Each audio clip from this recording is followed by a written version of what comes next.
Everyone welcome back to the video. इस video में बहुत ही इंपॉर्टेंट टॉपिक को डिस्कस करेंगे, इलेक्शन कमीशन ऑफ इंडिया। देखिए, बहुत ही इंपॉर्टेंट टॉपिक है ये, क्योंकि इलेक्शंस के बिना डेमोक्रेटिक कंट्री में पत्ता भी नहीं हिल सकता। राइट, डेमोक्रेटिक कंट्री है, रिप्रेजेंटेटिव चुना सिटीजन्स के हाथ में, इलेक्शन नहीं होगा कैसे चुनेंगे। तो इसीलिए इलेक्शन क्या होता है उसके लिए भी मैंने एक वीडियो बनाया है, वो आप ज़रूर देखें। उसके बाद से इलेक्शन कमीशन ऑफ इंडिया क्या होता है वो समझना भी बेहद ज़रूरी है, क्योंकि यही वो कह सकते हैं आप पावर है या अथॉरिटी है जो कि हमारे देश में सबसे मेन काम करती है, which is to conduct election करवाने का काम इलेक्शन कमीशन ऑफ इंडिया हमारी करती है। तो देखिए, आर्टिकल 324 ऑफ इंडियन कॉन्स्टिट्यूशन जो है वो हमें बताता है इलेक्शन कमीशन ऑफ इंडिया के बारे में कुछ ज़रूरी चीज़ें, जैसे superintendence, directions, control of election to parliament, state legislature, office of president, office of vice president, ये सब हमें आर्टिकल 324 ऑफ इंडियन कॉन्स्टिट्यूशन बताता है।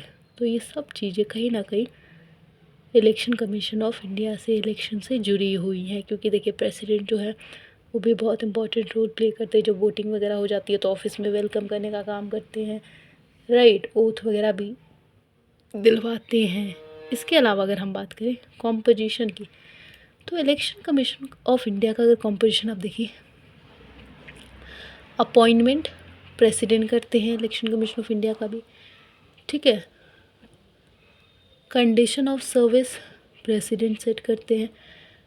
चीफ जस्टिस ऑफ इंडिया और चीफ इलेक्शन कमीशन और चीफ जस्टिस नहीं, chief election commission and election commission की equal salary होती है जितना कि सुप्रीम कोर्ट के जज की होती है। एंड ये डिसीज़न डिसाइड करते हैं बाय मेजॉरिटी, ये नहीं कि सिंपल मेजॉरिटी में, सिंपल मतलब 2-3 लोग सपोर्ट करेंगे, मेजॉरिटी का सपोर्ट करना ज़रूरी है, तभी ये डिसीज़न लेते हैं इलेक्शन कमीशन ऑफ इंडिया। इसके बाद 6 ईयर्स के बाद होता है इलेक्शन, एंड जब तक 65 ईयर्स के ना हो जाए, 65 ईयर के हो जाते हैं तो रिटायरमेंट फिक्स है। रिज़ाइन भी कर सकते हैं, या अगर कुछ गलती कर रहे हैं तो निकाला भी जा सकता है नौकरी से। ये कुछ कॉम्पोजिशंस होते हैं इलेक्शन कमीशन ऑफ इंडिया के। Chief election commissioner and other election commissioner fix by president fix करते हैं चीफ इलेक्शन कमिश्नर और इलेक्शन कमीशन को, ठीक है। इसके अलावा अगर बात करें इंडिपेंडेंस की, कुछ छूट भी है, जैसे चीफ इलेक्शन कमीशन जो है उनकी सिक्योरिटी ऑफ टेनर से, मतलब वो तब तक सेफ़ है, तब तक उनकी नौकरी आराम से रहती है, या उनकी नौकरी का जो टाइम पीरियड होता है वो सुप्रीम कोर्ट के जज के बराबर होता है, उनकी नौकरी नए दिन तक होती है।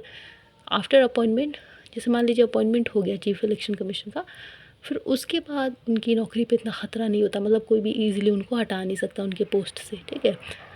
और रिमूव किया जा सकता है चीफ इलेक्शन कमीशन को एंड इलेक्शन कमीशन को only on chief election commission recommendation, ठीक है।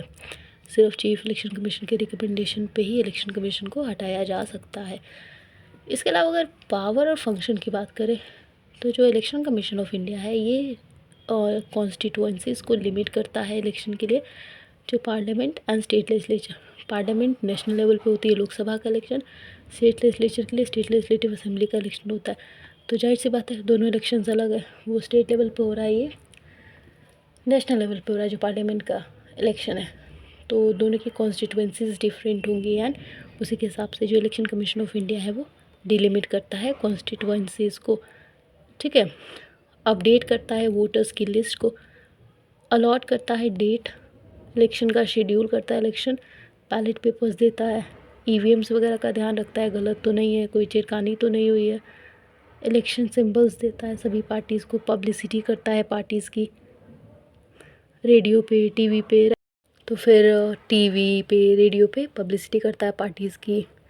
एडवाइस करता है प्रेसिडेंट को ऑन डिस्क्वालिफिकेशन ऑफ एमपी को हटाने के लिए प्रेसिडेंट को एडवाइस करता है कि इसे इस क्राइटेरिया में हटा सकते हैं, और गवर्नर को एडवाइस करता है एमएलएस को हटाने के लिए। कैंसिल करता है पोल को in case of non violence, अगर ज़्यादा हाथापाई होगी, नॉन वायलेंस हो रहा है तो पोलिंग स्टेशन को कैंसिल कर सकता है election commission of India, right. इसके अलावा दो तरीके की पार्टीज़ अगर देखें, एक होता है नेशनल लेवल पे पार्टी, एक होता है स्टेट लेवल पे पार्टी। तो जो नेशनल लेवल पे पार्टी होती है उनको जो क्राइटेरियाज पूरे करने होते हैं वो होता है 2% सीट्स, और 2% सीट्स कितना होता है 11 in Lok Sabha from at least 3 different state. 3 different state से 2% लोकसभा के अंदर सीट्स अगर आप ले पा रहे हैं कोई भी पार्टी, तो वो नेशनल पार्टी बन सकती है। 4 या 4 से ज़्यादा स्टेट में अगर स्टेट पार्टी रिकग्नाइज हो गए, मतलब मान लीजिए 4 या 4 से ज़्यादा स्टेट में अगर पहचाना जा रहा है कि हाँ ये पार्टी है, ये पार्टी है, तो भी आप नेशनल पार्टी का ओहदा ले सकते हैं, ठीक है। और party polls 6% vote in 4 state, अगर 4 स्टेट में 6% वोट मिले हैं पार्टी को, and in addition it win, और लोकसभा का 4 सीट जीत जाती है वो पार्टी, तब भी नेशनल पार्टी का रिकग्नाइजेशन मिल जाता है उस पार्टी को। ये 3 क्राइटेरियाज होते हैं, अगर पूरा करेंगे तो आप नेशनल पार्टी बन जाते हैं इंडिया के अंदर। स्टेट पार्टी बनने के लिए क्या करना होगा, एट जनरल इलेक्शन, स्टेट में जो जनरल इलेक्शन हो रहा है, पार्टी अगर 3% जीतती है सीट्स स्टेट में तो बन जाती है। अगर 6% वोट पोल होता है मिनिमम एक स्टेट में, ठीक है, और उसके अलावा एक लोग 6% उस स्टेट में अगर उसको वोट मिलता है और एक लोकसभा में सीट जीत जाती है तो स्टेट पार्टी कहलाएगी। सीट और 2 लेजिस्लेटिव असेंबली सीट, एक लोकसभा में सीट और 2 लेजिस्लेटिव असेंबली में।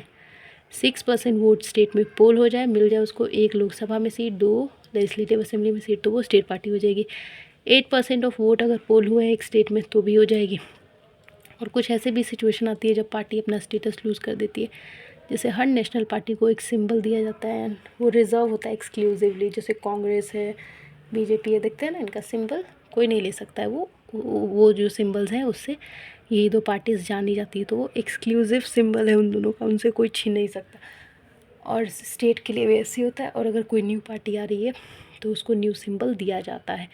तो ये है नेशनल पार्टी कैसे बने, स्टेट पार्टी कैसे बने, इलेक्शन कमीशन क्या होता है, किस आर्टिकल से डील करता है, क्या पावर फंक्शन होते हैं, क्या कॉम्पोजिशन होता है, क्या इंडिपेंडेंस आए, होप आपको समझ में आ गया होगा। अगर आ गया तो सब्सक्राइब कर देना, चैनल लाइक कर देना, शेयर कर देना। Thank you.